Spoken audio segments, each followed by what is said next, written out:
Con este video vamos a comenzar el curso virtual Formación de Auxiliares de Campo para Sistemas Ganaderos de Carne. El módulo 1 trata sobre el sistema productivo Generalidades. Las capacitadoras somos la médica veterinaria Susana Bofa y quien les habla, la ingeniera agrónoma María José Marnet. Para comenzar con el análisis de los sistemas ganaderos de la provincia de Entre Ríos, vamos a visualizar la participación de cada categoría en el total de los animales. Para eso contamos con información técnica elaborada por el FUCOFA en mayo de este año 2020, donde podemos observar los porcentajes que tienen cada una de las categorías. Por ejemplo, el 41% son vacas, el 6% son vaquillonas, el 8% son vaquillas, hay un 9% tanto de novillitos como de novillos, un 25% corresponde a terneros o terneras y un 2% a toros. El total de establecimientos en la provincia es de 27.599. En estos establecimientos hay 4.485.000 cabezas, lo que representa el 8% del stock nacional. 1.825.000 son hembras. Esto es importante para darnos una referencia de cómo las diferentes categorías constituyen el total de animales presentes en nuestra provincia. Para conocer el sistema de producción predominante en cada uno de los departamentos de la provincia, podemos tomar otro indicador que es la relación novillo-vaca. En este caso, se puede ver en este mapa que fue elaborado por el SENASA los distintos indicadores para los departamentos de la provincia.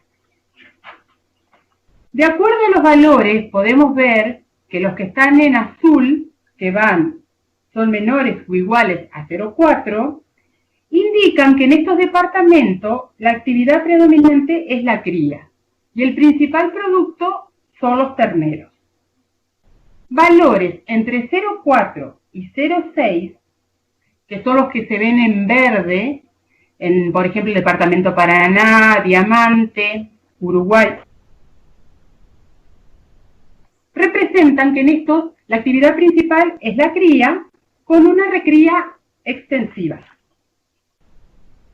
Valores que van entre superiores a 0,6 pero inferiores a 1, como es el caso en la provincia solo del departamento Victoria, indicaría que en este departamento hay una población importante de vacas, también se realiza la terminación de los machos producidos y también hay un ingreso adicional de machos para realizar recría y engorde.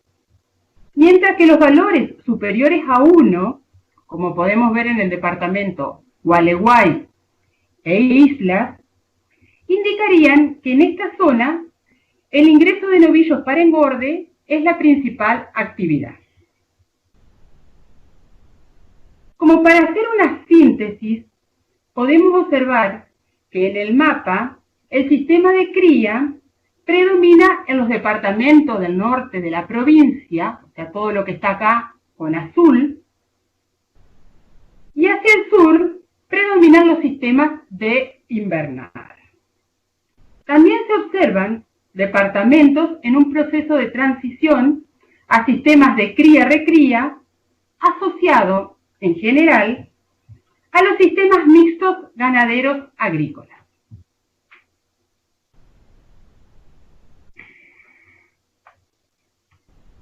En la provincia hay 27.600 establecimientos ganaderos. Estos establecimientos son empresas agropecuarias que pueden ser unipersonales o pueden ser sociedades. Nosotros definimos a estas empresas como unidades económicas que combinan los factores tierra, capital y trabajo con un manejo determinado con el fin de producir bienes, en este caso específico estaríamos hablando de carne, destinado al mercado. curso analizaremos a las empresas agropecuarias dedicadas a la cría bovina para comprenderlas y proponer cambios que mejoren sus resultados económicos.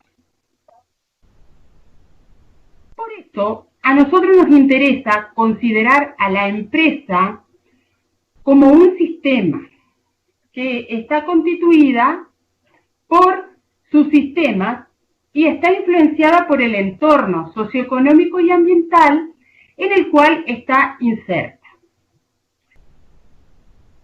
A las empresas las vamos a considerar como un sistema y vamos a empezar definiendo cuáles son sus componentes.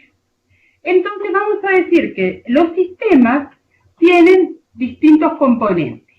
Un subsistema productivo y un subsistema de gestión, que va a estar llevado adelante por un productor, en el caso de que la empresa sea unipersonal, o por un gerente si la empresa, si el establecimiento, es una empresa. Este subsistema productivo está en relación con el subsistema de gestión y viceversa. Están los dos muy relacionados.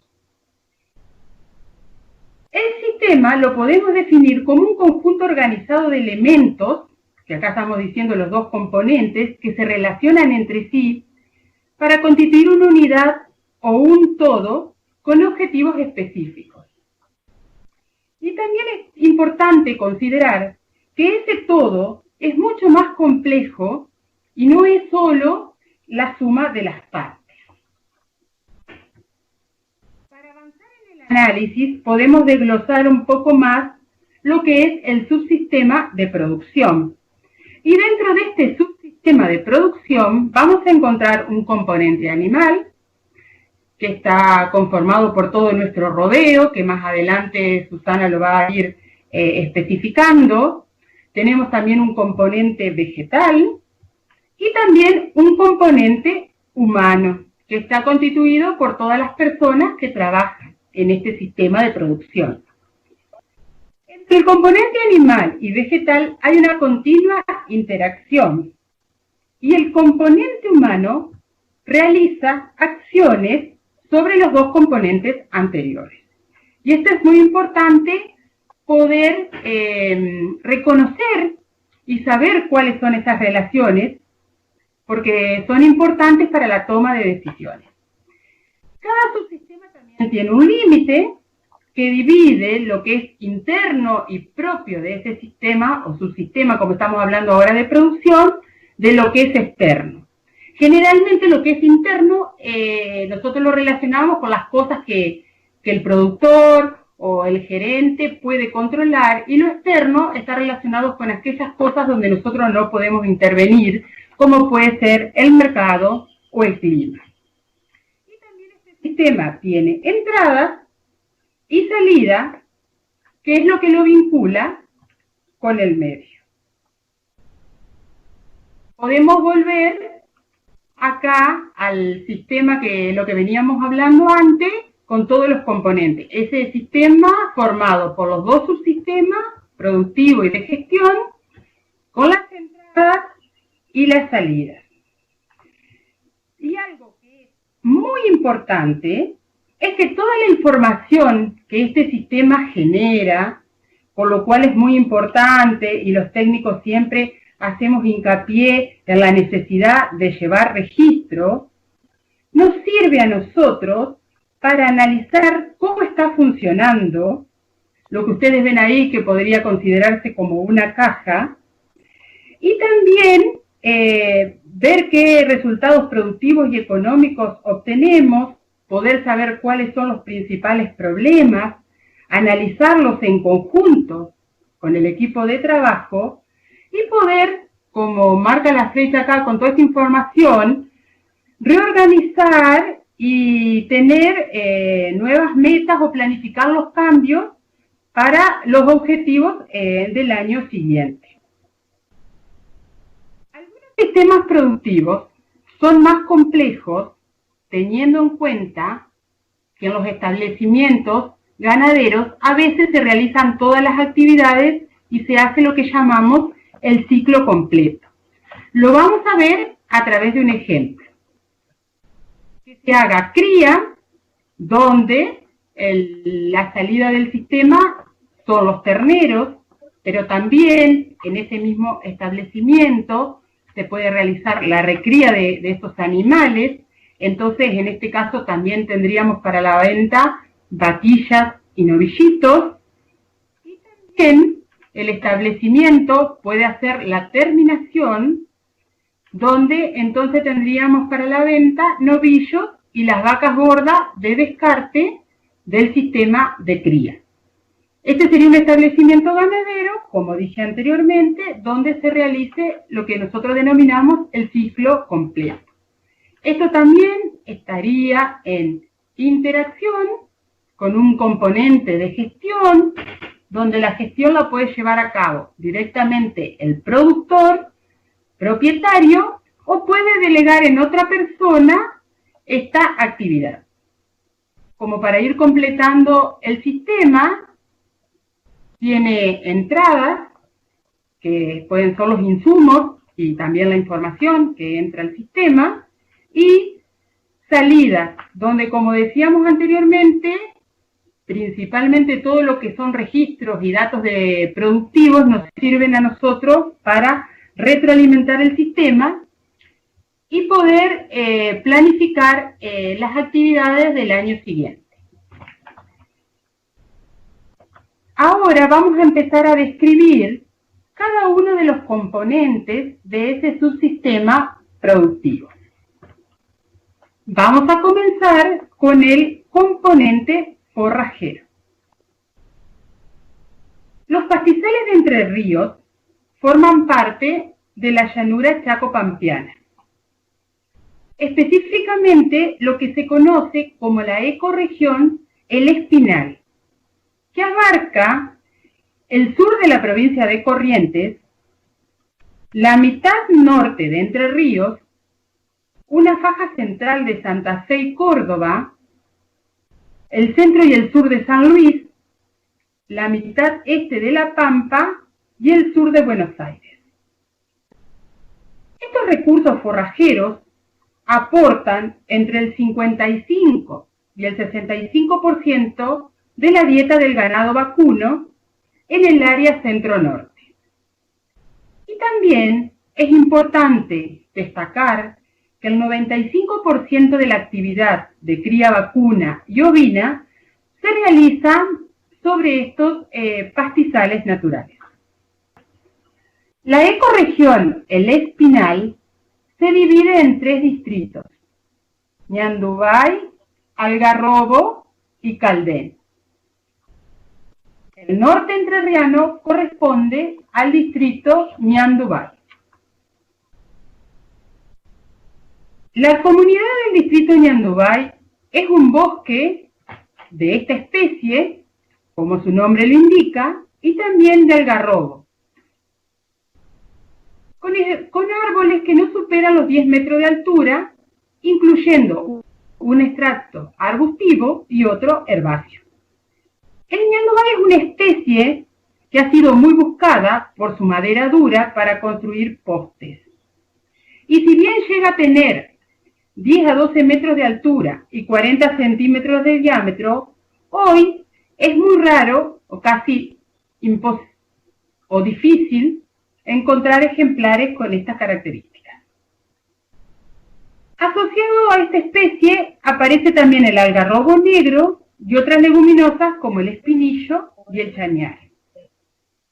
También podemos encontrar molle, incienso, tala y el quebracho blanco, que es prácticamente exclusivo de este distrito. También formando manchones densos aparece una palmera muy particular y característica de esta zona, que es conocida como caranday o carandilla, y con cuyas hojas muchas personas se han dedicado a la fabricación de escobas, alfombras, canastas, y también se fabricaba la suela de las alpargatas que son conocidas por todos como las alpargatas de yute, que ahora ya no se ven tanto.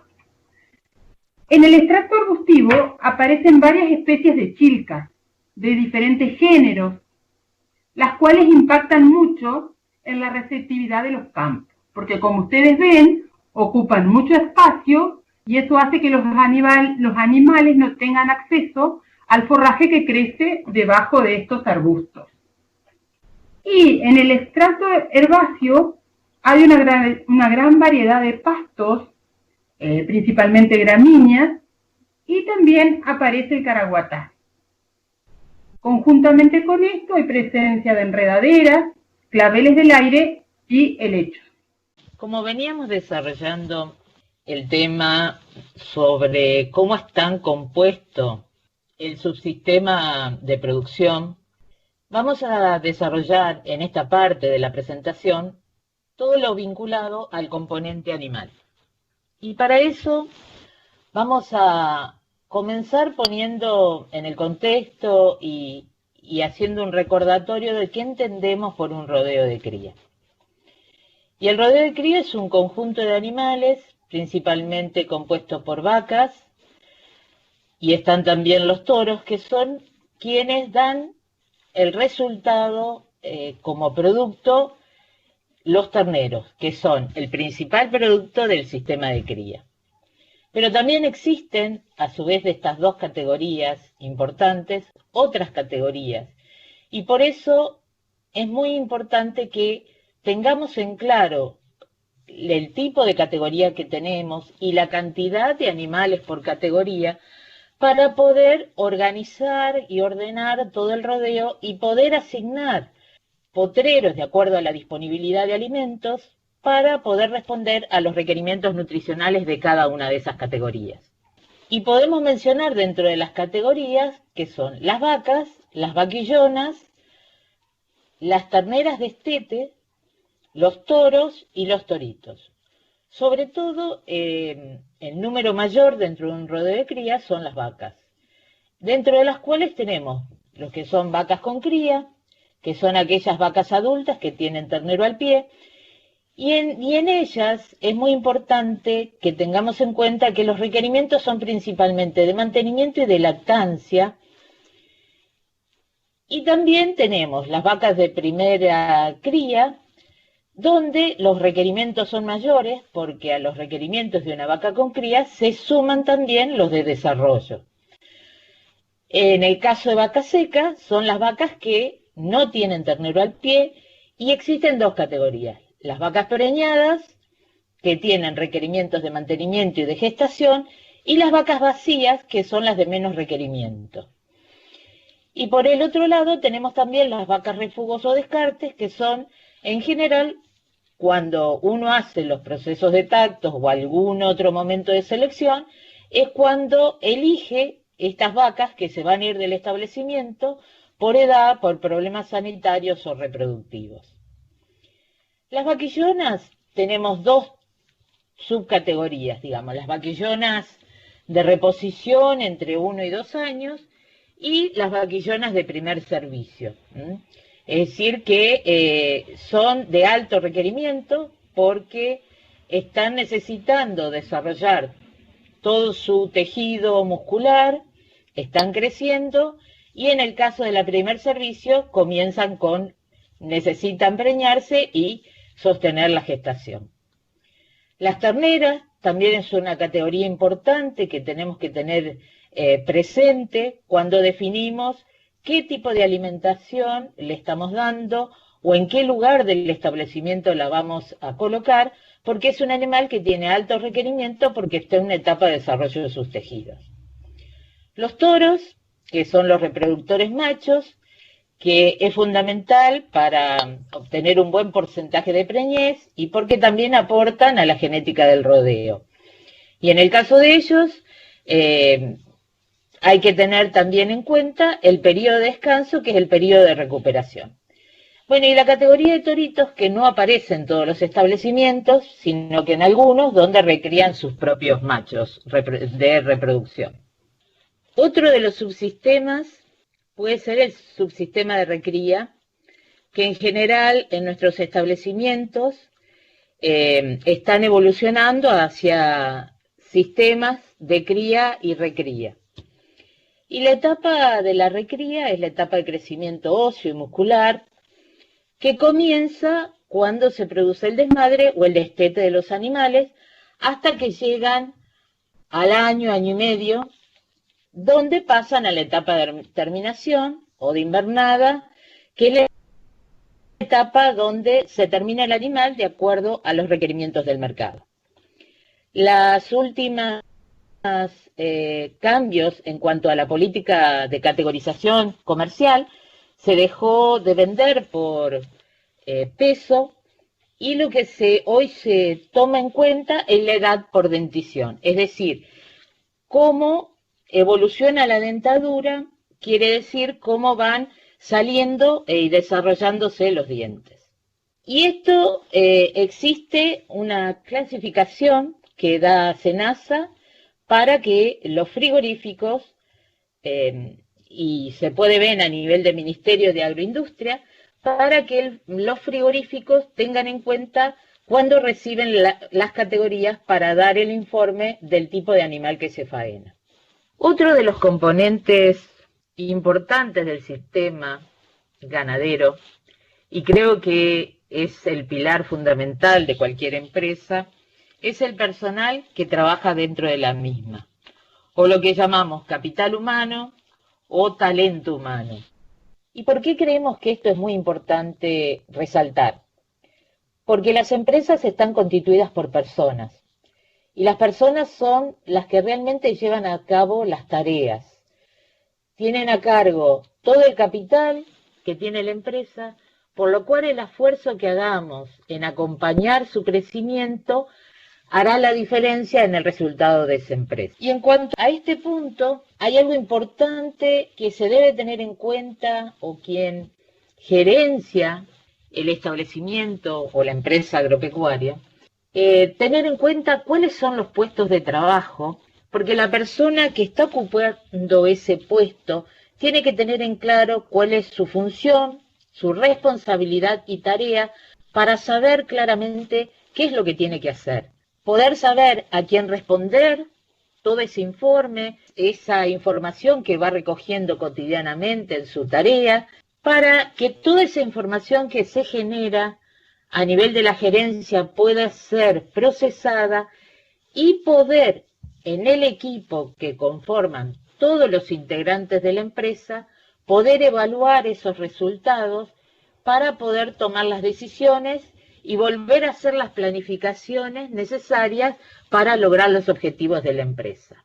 Y para eso, quien gerencia tiene que tener en cuenta que toda persona que trabaja en esa empresa tiene que transformarse en talento. Por eso hoy se llama talento humano.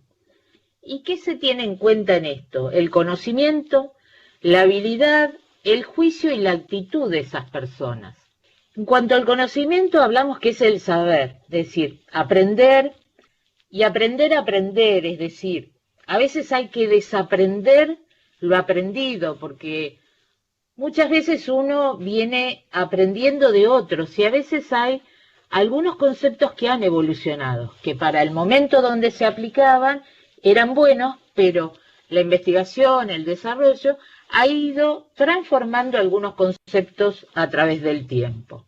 También es la persona que trabaja en la empresa, tiene que estar motivada permanentemente para ir ampliando su horizonte de conocimiento, tener una actitud que le permita avanzar y buscar alternativas diferentes para poder desarrollar mejor su trabajo, y también que le permita crecer dentro de la empresa, ¿no? Al aplicar todo ese conocimiento, poder avanzar, poder ser escuchado a partir de su propia experiencia y de todo este bagaje de conocimiento que va construyendo desde la teoría y desde la práctica, para poder motivarse y poder motivar, quizás si tiene personal a cargo, a poder, a partir de transmitir sus propios conocimientos y compartirlos, motivar a otros para que los otros también decidan crecer en la misma empresa, ¿no? Porque si las personas crecen dentro de la empresa va a crecer. Nunca se puede lograr un crecimiento genuino de la empresa si no todas las personas conforman un equipo con un mismo horizonte, sabiendo claramente cuáles son los objetivos de la empresa y que todos crecen a medida que la empresa crece. En esta etapa que ya fuimos desarrollando en la presentación los distintos componentes del sistema, vamos a tratar de aportar algunos conceptos a lo que denominamos manejo, o bien que son la incorporación de algunas prácticas que hacen a las interacciones de los componentes del sistema. De acuerdo a lo que cada establecimiento se plantee como objetivos para lograr dentro del año, es necesario hacer una planificación de las diferentes actividades de acuerdo al evento reproductivo o productivo que se desarrolle durante ese año. Es decir, desde donde comenzamos con los servicios, en qué momento se van a desarrollar los servicios, cuál sería el periodo del año donde se van a tener la etapa de servicios, cuál sería el manejo que voy a hacer durante ese servicio. También la etapa importante que viene, que es una vez terminados los servicios, es poder saber cuántas vacas tengo vacías, porque ese es el problema y para lo cual uno debería tener un diagnóstico de preñez, para poder ver qué decisión toma el establecimiento con respecto a las vacas que quedaron vacías en el servicio. También permite ordenar ese diagnóstico de preñez, las categorías de vacas preñadas de acuerdo al momento que van a parir. ¿Y por qué es importante saber esta situación del rodeo? Para poder asignarle potreros de acuerdo a los requerimientos nutricionales. Después hay otras actividades que hay que hacer cuando comienzan el periodo de los partos y toda la atención que hay que dar tanto al seguimiento de las vacas como principalmente a los terneros nacidos. Y la última etapa, que sería la terminación, que es los destetes y cómo voy a manejar los destetes. ¿Y por qué esta línea? Esta línea separa lo que sería un sistema, un subsistema de cría, de la otra etapa, que es la de recría, tanto de los terneros machos, que pueden continuar a invernada, ¿no?, a terminación, como la recría de las hembras de reposición, porque los manejos son diferentes. Teniendo en cuenta la planificación de todas las actividades de acuerdo a los eventos tan importantes dentro del sistema de cría, como es el periodo de servicio, gestación, parto, para iniciar otro nuevo ciclo, es importante que tengamos en cuenta la producción de forraje, porque principalmente nuestros sistemas están hechos en pastizales naturales, o partes pueden ser en pastizales implantados, pero principalmente el aporte forrajero es el que condiciona el resultado de los servicios. Y por eso es tan importante que tengamos en cuenta algunos puntos, como son la condición corporal de los vientres, porque gran parte de los problemas que suceden de bajos índices de procreo tienen que ver con un desbalance entre el requerimiento nutricional del vientre y el aporte forrajero o el aporte nutricional. ¿Y qué tenemos que proponernos si queremos obtener buenos índices de procreo?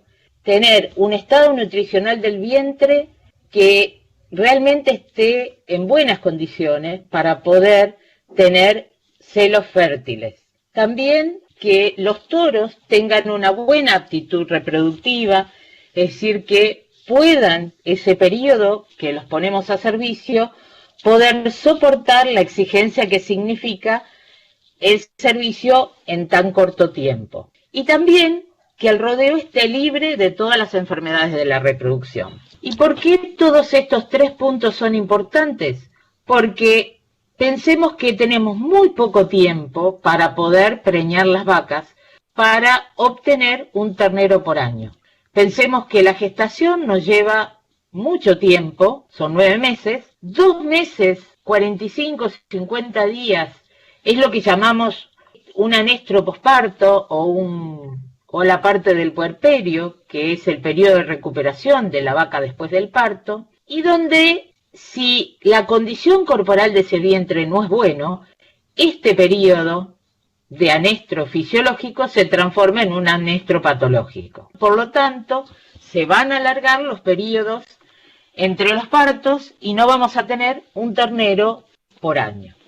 Y pudiendo tener en claro que es necesario estacionar los servicios, porque es necesario que las ofertas de forraje coincidan con la época de mayor requerimiento, que es lo que vimos en las filminas anteriores. También tiene que haber un buen nivel nutricional de los toros, hay que realizar tareas rutinarias, como el periodo de tiempo que dedicamos a reordenar el rodeo, cómo van en el momento que van a parir, cómo van a hacer las recorridas a campo, ¿sí? Cómo voy a separar, de acuerdo a ese estado corporal, los distintos lotes, cómo los voy a armar, cómo los voy a manejar. Si yo tengo las pariciones concentradas, voy a poder destinar un periodo solo de tiempo más corto a ese momento tan crítico y que demanda mucho tiempo, como es el recorrido, para ver si realmente hay algún problema, si los toros están funcionando correctamente. También permite concentrar pariciones y ordenarlas, ¿no? Y también poder tener lotes mucho más parejos de terneros cuando van a la venta. Puedo programar todo el plan de acuerdo al plan sanitario que defina, para hacer lo que es prevención de enfermedades de la reproducción, y a su vez, al tener un periodo determinado destinado al servicio, los toros tienen un periodo de descanso y también puedo, en ese periodo, revisar toros y observar cuáles deberían ir a descarte y poder reponer con anticipación. Tratando de entender un poco las etapas importantes que tiene el sistema de cría, podemos pensar en la gestación, ¿no? Que es el periodo que más dura, que lleva más tiempo en el año.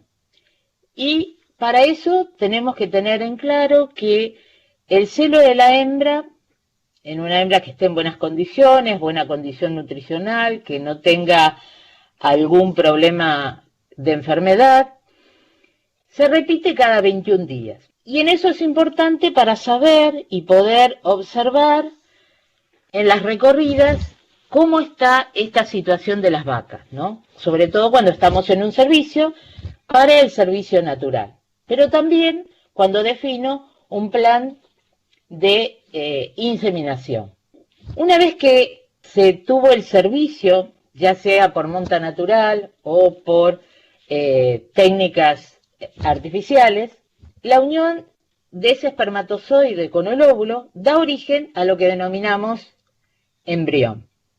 Y ese embrión tiene una serie de cambios hasta implantarse definitivamente a nivel del útero. ¿Cuáles son estos tejidos o lo que permite que pueda unirse al útero de la vaca? Es a través de un tejido denominado placenta. Y que es fundamental ese tejido porque es el que permite que el feto pueda ser alimentado, estar creciendo, poder respirar y poder excretar todos los desechos propios del proceso metabólico que se va dando en el embrión. A su vez, como pueden ver, que es la cavidad amniótica, que es donde está creciendo el feto, tiene un líquido que le permite, o lo que también le va a permitir, protegerlo, porque es como si estuviera flotando el feto dentro de esa cápsula. En el caso de la bolsa de agua o líquido amniótico, es de gran protección para el ternero, ¿no?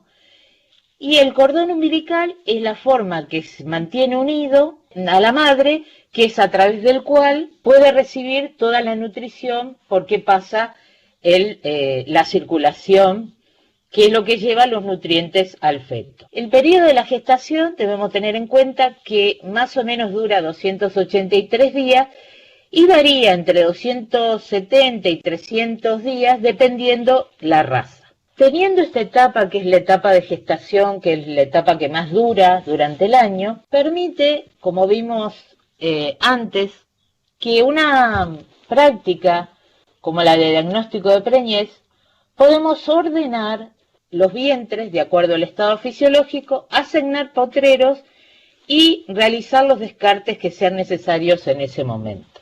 También podemos ver cómo está nutricionalmente todo el rodeo, porque la condición corporal de los vientres al momento del parto va a condicionar la próxima preñez. Al llegar el momento del parto, hay algunos signos que es importante observar para poder decir que se está acercando el parto y mover las vacas a algunos potreros más cercanos que uno tiene preparado para los procesos de manejo de los partos. Sobre todo cuando hablamos de vacas de primer parto. Y esos signos son el agrandamiento de la ubre, porque empieza a colectar leche para la próxima lactancia. Se relajan los ligamentos del canal pélvico para que pueda pasar el ternero y se desprende el tapón mucoso, que lo que permite es, ese tapón tenía el objetivo hasta este momento de cubrir el útero, evitando las infecciones intrauterinas. Las etapas del parto son 3. La primera etapa, que lleva horas, hasta 6 horas puede ser en una vaca de primer parto, corresponde a la dilatación del cuello uterino, que se da por la contracción del útero, del músculo uterino, o llamado miometrio, a partir del efecto de la oxitocina, y también por la presión de la bolsa de agua o la cámara donde está alojado el feto. Continúa esta etapa a lo que significa lo que sería la etapa de expulsión del ternero, donde uno ve claramente la salida de esa bolsa de agua, y este proceso de expulsión puede durar entre 2 a 6 hasta 10 horas, sigue el efecto de la oxitocina en la contracción uterina, y eso es lo que permite que el ternero pueda pasar a través del canal del parto, hasta que sea expulsado totalmente. En estas 2 etapas hay la mayor foco, sobre todo si aparecen algunos problemas que tiene que ver con los partos distóxicos. Pero no hay que apurarse a ayudar. Lo único que hay que hacer es, si uno cree que puede haber algún problema, es poder palpar la posición que está teniendo ese ternero para evitar, sí, un problema de distocia y demorar el proceso del parto y llevar a la muerte del ternero. La tercera etapa es la depulsión de la placenta, que lleva entre 12 hasta 24 horas, que permite la eliminación, digamos, de la placenta, se desprende del útero. Y esto también es una observación que hay que hacer para, si se demora la expulsión de la placenta, realizar el tratamiento correspondiente. Una vez que ha nacido ese ternero, hay que tratar de ver que la madre rápidamente lo pueda lamer, lo estimule para limpiar las vías respiratorias, para que pueda eliminar todo el líquido que haya quedado, para secarlo, estimula la respiración con la lamida y a su vez permite que lo estimula a pararse. ¿Y por qué es importante que rápidamente el ternero se pare? Para que pueda mamar calostro, que es la forma de recibir inmunidad de forma pasiva desde la madre. Y la etapa que comenzaría acá, desde la expulsión de la placenta hasta la involución completa del tracto genital, es decir, hasta que el útero vuelva a su posicionamiento normal de una vaca no grávida o no gestante, que es lo que se llama puerperio, ¿no? Que es un periodo que dura entre 45 y 50 días. ¿Por qué es importante que el ternero mame calostro? Porque es la forma de que el ternero se proteja de las infecciones porque hasta los 2 hasta 3 meses no es posible que pueda desarrollar una inmunidad fuerte. Y la forma de recibir la inmunidad pasiva es a través de la madre a partir del calostro. Pero tiene esas inmunoglobulinas que recibe a través del calostro son grandes, de manera tal que tienen solo un corto periodo que se pueden absorber a nivel de intestino, que es de entre 6 y 12 horas, a partir de la cual ese intestino se vuelve impermeable para poder recibir ese tipo de inmunidad.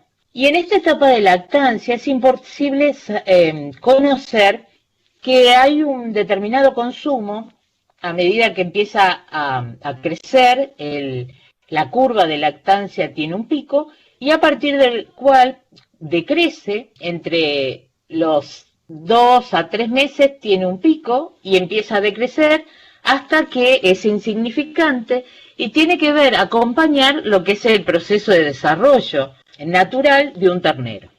¿Y por qué es importante cuando empieza a dejar de tener importancia la leche materna para el desarrollo del ternero? Es importante esta etapa para poder transformar este animal desde un lactante a un rumiante para poder lograr la etapa de que pase a etapa de recría y de terminación, para que pueda evolucionar. Una vez que el animal dejó de ser lactante, es posible, digamos, en el periodo final, pasar a un proceso que se denomina destete, que es el momento en el que se separa el ternero de la madre, o también llamado desmadre. Y esto es un proceso fisiológico y natural que permite que la hembra pueda recuperar su ubre, se seca, esa ubre vuelve a poder recuperarse para volver a desarrollar un nuevo periodo de lactancia y también para que la hembra, al bajar sus requerimientos nutricionales, pueda tener celos fértiles. Como dijimos, la etapa de destete es la interrupción de la relación entre la vaca y el ternero y depende el tipo de destete y la edad que se dé, de acuerdo a la edad del destete, dependerá del manejo del establecimiento y también del estado nutricional de los vientres. Podemos tener un destete convencional, que es el destete de 6-7 meses, un destete anticipado entre 4 o 5 meses, un destete precoz, que se realiza entre los 2 y 3 meses de vida, un hiperprecoz de 30 a 35 días, y existe un destete temporario que permite hacer un corte temporal del amamantamiento y también tiene como objetivo mejorar la fertilidad de los vientres. Lo que sí tenemos que tener en cuenta, cualquiera sea el tipo de destete que se haga, o combinar varios destetes, depende de las categorías y la situación del rodeo, nutricional del rodeo, es que en todo ese proceso que hagamos con el ternero, tanto de destete, el ternero pierde aproximadamente un 10% de su peso por el estrés que significa. También impacta, por lo menos por 48 a 72 horas, a nivel de las madres. Y la otra etapa que continúa al sistema de cría sería el de recría o terminación. Y también tiene algunas pautas que hay que tener en cuenta para definir el tipo de manejo que se va a realizar en la recría y en la terminación. Y en esto tenemos que tener en cuenta que el crecimiento y desarrollo de un animal es muy importante para definir el tipo de manejo que demos en esta etapa. Y entendiendo por crecimiento que es el aumento de peso, mientras que el desarrollo es los cambios en la forma y en la composición del cuerpo. Y de acuerdo a la edad, los tejidos tienen distintas etapas de evolución, comenzando en estas ondas que ven en el gráfico, que son las ondas de crecimiento que tiene el animal, comenzando con el hueso, el músculo y la grasa, que serían como la etapa evolutiva, y acá hay algo que es importante poder tener en cuenta, que es el porcentaje de hueso y de músculo es muy importante a nivel de las primeras etapas, o sea, en la etapa de recría. Etapa en la cual, si equivocamos algunos conceptos, sobre todo el manejo alimenticio que demos, vamos a tener problemas en el tipo de resultado que tengamos en el crecimiento y desarrollo de los animales. Una forma de poder medir ese crecimiento y desarrollo es el peso, ¿no? Por eso, en estas etapas, para poder seguir cómo vamos llevando adelante toda esta etapa, si tenemos algunos problemas y donde hay que ajustar el manejo de la alimentación, sobre todo porque es la etapa más importante o el factor más importante que en esta etapa, es poder realizar las pesadas regulares para poder monitorear la evolución del lote. Y para poder dividir de acuerdo a requerimientos el manejo y también el manejo sanitario que le demos a estos animales y el tipo de apotreramiento que hagamos, el tipo de instalaciones que le asignemos, podemos dividir la recría en dos etapas. La etapa 1, que sería la etapa desde el destete hasta más o menos los 12 o 15 meses, ¿no? Que sería hasta la pubertad, que es el proceso de mayor demanda de proteína. Una etapa de transición desde los 12 meses hasta los 18, que sería la etapa de recrío 2, donde todavía sigue el desarrollo óseo y de los músculos hasta poder terminar un poco el desarrollo, o sea, el punto de inflexión a partir del cual el animal ya detiene parte de su crecimiento. Y por último, la etapa de terminación, que es la etapa donde el animal ya no crece, sino que empieza la deposición grasa para dar la terminación para la faena. Y acá, sobre todo en etapa 1 y 2, impacta su duración, el tipo de alimentación que demos, cómo manejemos la alimentación, porque tenemos que recordar cuáles son el proceso, cómo se van desarrollando los distintos tejidos, para ver el tipo de alimento y que vamos a tener para poder lograr la mejor conversión de alimento en carne.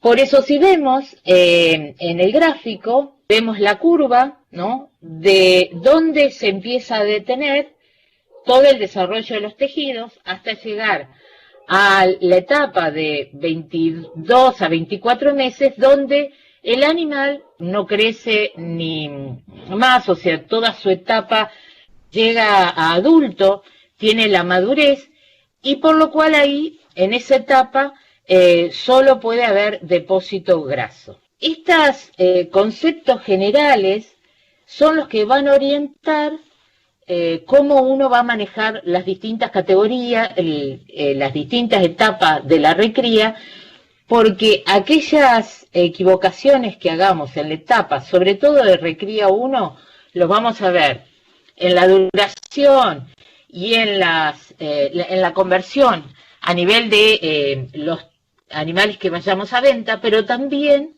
vamos a ver reflejado en la etapa de reproducción de aquellas vaquillonas que dejemos para reposición de nuestro rodeo. Y bueno, en este proceso terminaríamos esta primera idea general en este módulo, que son temas que se van a ir desarrollando a lo largo de los distintos módulos. Lo que sí pedimos es que, bueno, nos envíen todas las consultas, una vez que puedan leer con detenimiento, volver a escuchar y poder pensar cuáles serían aquellos puntos que ustedes quisieran que nosotros aclaráramos para poder desarrollar en el encuentro presencial que tendremos durante la semana.